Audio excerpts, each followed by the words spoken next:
Good morning, dear students. Today we are going to discuss a worksheet of geography which is based on the first chapter, that is distributional maps. This is your first geography worksheet. So keep your worksheet in front of you. Let's see the first question, that is fill up. Fill in the blanks by choosing correct option from the bracket. Options are continuous, dot, statistical data, thematic, uniform. First question is maps showing distribution of variables are called dash maps. Students, as we learned in the chapter that there are various types of maps showing distribution of variables. A map with a specific theme. So such kind of a maps are called as thematic map. Yes, the answer is thematic maps. Next is the size of dots should be dash. See, in dot method we use dots, but here is a condition that the size of the dot should be uniform. Next one is we need dash to draw distributional maps. Obviously, without statistical data we can't draw distributional maps. So answer is statistical data. Now fourth one is dash method is used to show distribution of population, cattle, etc. See,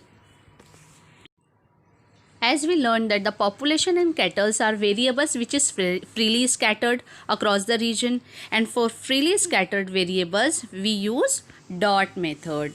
So answer is dot method.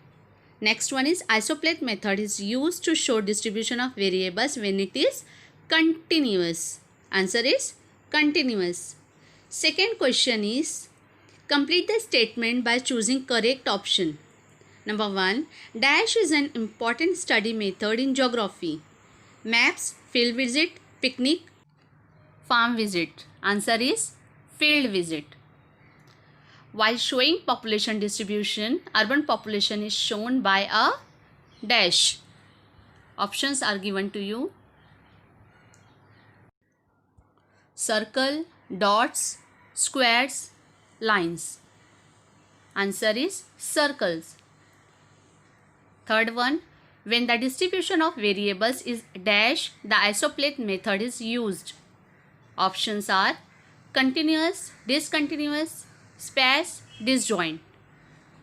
Your answer will be continuous. Fourth one is when the distribution of variables is discontinuous, the dash map is used. Options are isopleth, choropleth, physical, dot. So your answer will be choropleth maps.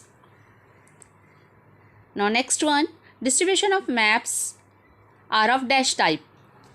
Yes, we had learned only 3 types of distributional maps in this chapter. So answer will be 3. Next question is match the column. So students, as you can see here, the column A is showing all 3 methods and we have to match them with their respective variables. So let's begin with the first, that is dot method, and match it with the distribution of cotton crops. Second is choropleth method. We use different tints of same color.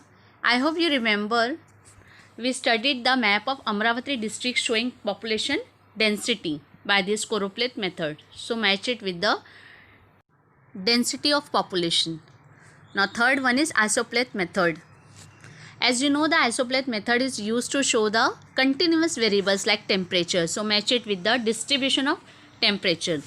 Let's move on to the fourth question. Which method will you use for the following information? Number 1 is taluka wise wheat production in the district.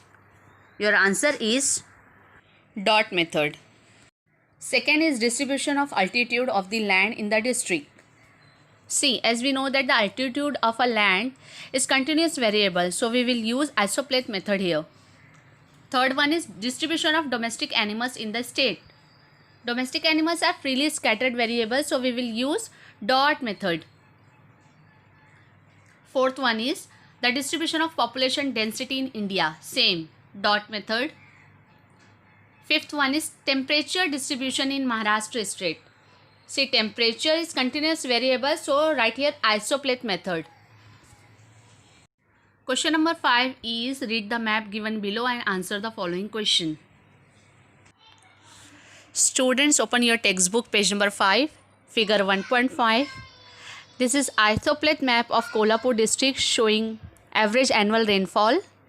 Here is the class interval of 0 to 2400 mm. Observe map carefully and write your answer in your worksheet. So the very first question is, in which direction is the rainfall more in the district? The rainfall is more in the western part of the district. As you can see here, 2400 mm is the highest rainfall and the line is drawn in the western part of the map. Second question is, in which direction is the rainfall decreasing? Answer is, the rainfall is decreasing towards the east. Third question is, which class shows a low rainfall category in the district? Your answer is 0 to 600 mm. Mm means millimeter. Class shows low rainfall category in the district. Question number 4 is, which class shows high rainfall category in the district? Your answer will be more than 2400. Last question is, which method has been used in making this map? As in this map, isolines are used, so this is isoplate method. Thank you. Stay home, stay safe.